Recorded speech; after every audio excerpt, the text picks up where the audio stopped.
Hi, this is Bill Russell from CrossFit Cleveland and Rocky River, here with your workout details for Wednesday, April 15th. We'll start with a warm-up. You're going to do the CrossFit Cleveland Ab Routine Plus. That's our ab routine movements with additional Samson stretch and Supermans. You're going to do 10 reps each for about 10 minutes. Then your warm-up, then your workout today, it's a good midweek grinder. You can do 7 rounds for time of 21 kettlebell swings, all unbroken reps. Then 12 dumbbell floor presses and 9 broad jumps, 7 rounds. For the kettlebell swing, men should use between 40 and 55 pounds. Try to pick a weight that you're confident you'll be able to do unbroken reps all 7 rounds. And ladies, 25 to 40 pounds.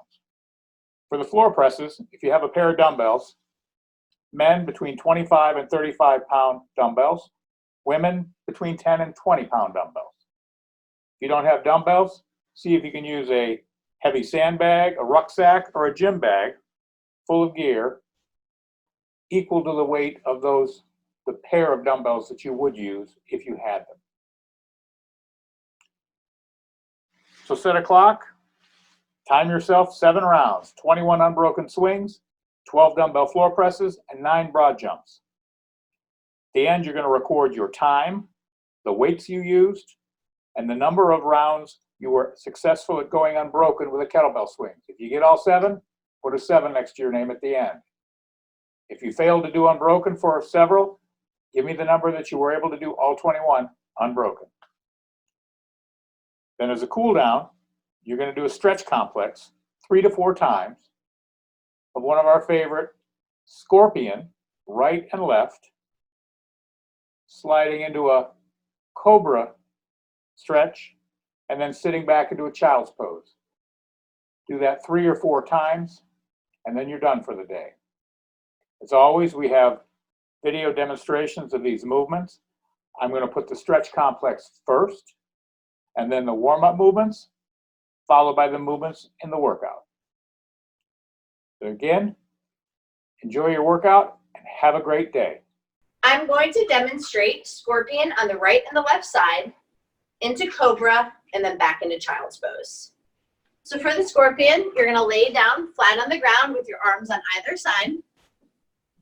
You're going to lift your right leg up first. You're going to go over to the left side, trying to keep shoulder contact with the ground and not releasing too far back, but trying to keep the shoulder down on the ground.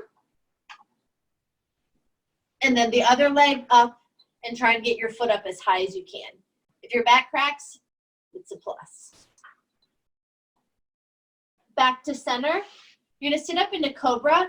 You can either do a baby cobra like this, or if you're able, going all the way up, just releasing tension in your core and open up the chest. Then you'll put your knees out wide to either side of you. You're going to send your hips back, sitting back on your heels, stretching your arms out in front, and then putting your forehead on the ground and letting your head sink through your shoulders.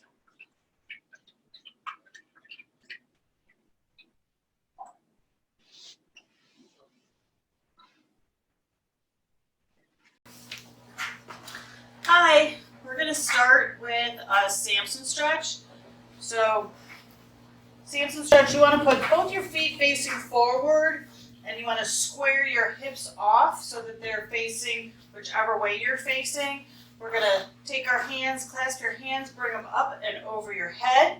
This is just a light stretch to start the blood flowing. Some people you'll see will do this with a deep lunge.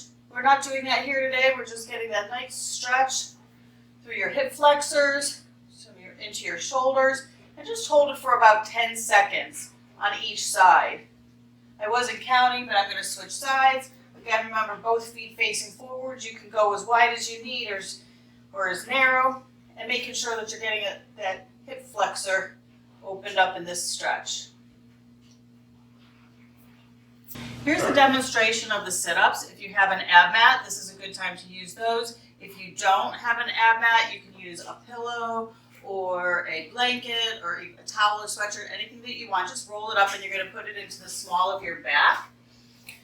going to show you a couple different versions, but I'm going to start with this one where we take our feet and put them together in what we call frogging our legs.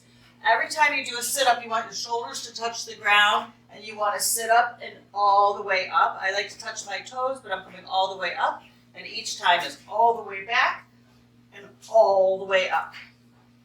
If that's too difficult for you and you need a little bit of a modification, you can take your feet further away or put them up here, and then you can do the same thing and just sit all the way up. Make sure you're sitting all the way up, shoulders touch the ground each time.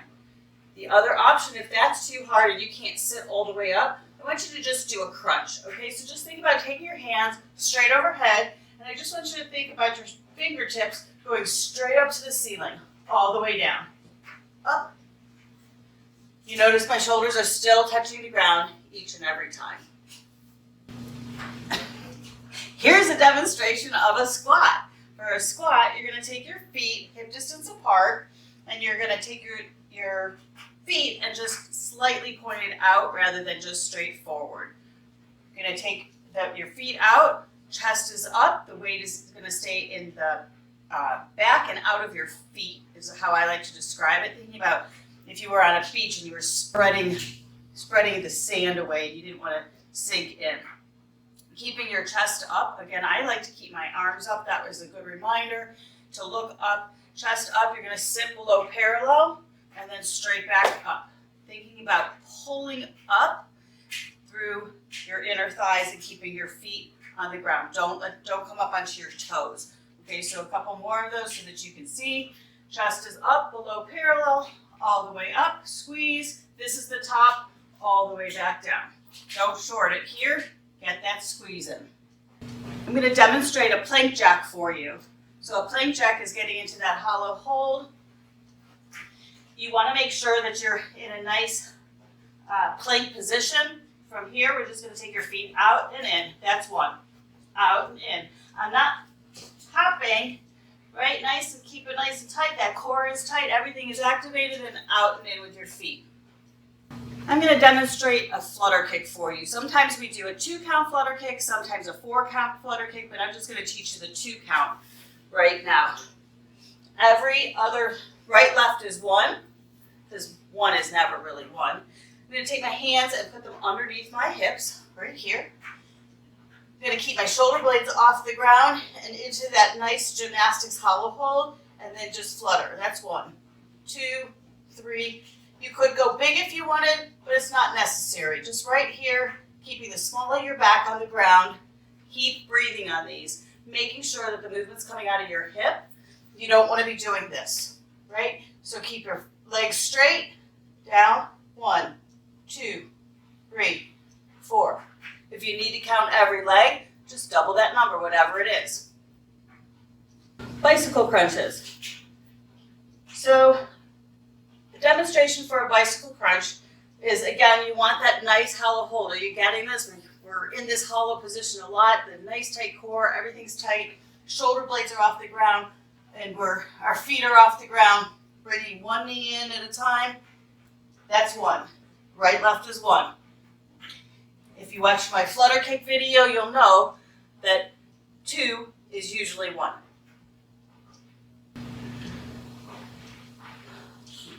Superman. So Superman, you're going to go lay out flat onto your stomach, arms and feet out ahead of you, head is down, and you're just going to come up, give it a good squeeze, and all the way back down. All the way back down. Each time, if we're doing 10 of those, just squeeze it up, give it a nice hold, couple second hold, and then bring it back down. You're going to do, if we're doing 10, you're going to do that 10 times, not like the Samson stretch where you just hold it. I'm going to demonstrate a kettlebell swing. First, talk about what a kettlebell swing is. Kettlebell swing is primarily a lower body exercise. Your upper body is involved, but you're really working to build power and explosiveness in hip extension. So what I want you to do is hold the kettlebell in both hands. Out front, we're going to do our standard kettlebell swing.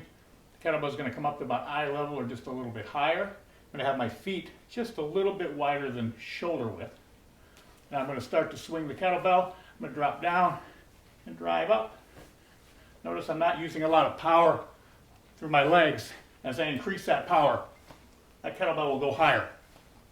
That's what I'm after. Big hip pop. Keeping my heels down at all times, squeezing my glutes, trying to focus more on posterior chain involvement. Important thing with a kettlebell, be careful when you pick it up and set it back down. Don't be casual and just twist over and pick it up in a bad position. You might tweak something. So think of it as a deadlift.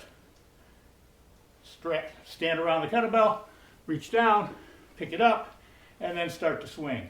Also at the end, when you're about to take a rest, don't just slump over and drop it on the ground. As you finish, 31, here, and then set it down. That's a kettlebell swing. For those of you doing this workout at home, if you don't have a kettlebell, here are a couple of ideas that you can use with household items. If you have a backpack or a gym bag or a rucksack, you can use any of those. Just be careful. If it's bigger, you got to make sure that that can come between your legs and not scrape on the floor. So this is not an ideal choice, but it will work. I'm going to grab the handle with both hands.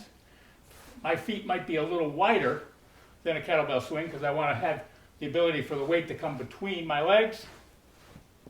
And I'm going to swing up, down. Mechanics are all the same. Just be careful if you've got items that are loose. You can hear it flopping around in the bag. Stuff maybe a towel or a blanket in to keep everything from moving around. Our newly famous washing detergent jug.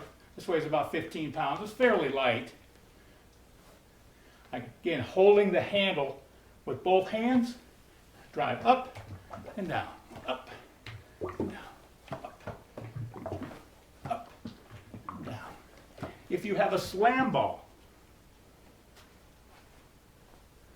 you can use it as well. Just remember to keep your arms straight, holding on the side of the ball. Again, feet fairly wide, and up and down, up and down, up and down, up and down. And of course, if you have a dumbbell, you can do the same. Hold the dumbbell in both hands and just swing it right between your legs, just like a kettlebell. I'm going to demonstrate dumbbell floor presses. If you have a barbell, you can do that as well. With a pair of dumbbells, you're going to lay back. Just pretend you're doing a bench press without a bench. The heavier the dumbbells get, this technique of cleaning up to the rack position helps. You put the dumbbells on the top of your quads and just roll back, and they'll be right here. Elbows in. You can do several hand positions. You can drive straight up and back, maintaining a neutral grip. Or you can rotate or pronate at the top, like you had a barbell in your hands. At the top, drive up and then back down. You can go out a little bit wider, maybe about 45 degrees from your body. You can keep that same fixed grip, or you can rotate at the top.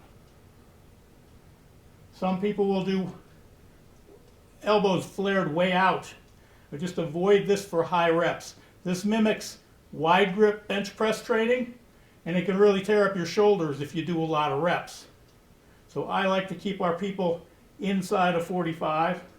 As if you keep right next to your body, it'll just be more emphasis on tricep work. If you only have one dumbbell, you just do your recommended rep, or do your required reps on one hand, and then switch to the other. It's a dumbbell floor press. Your broad jump. You want to get as much distance as you can on your broad jumps. Just right here and jump, land softly with the soft knee. Don't let your knees come in. Turn around Back and forth.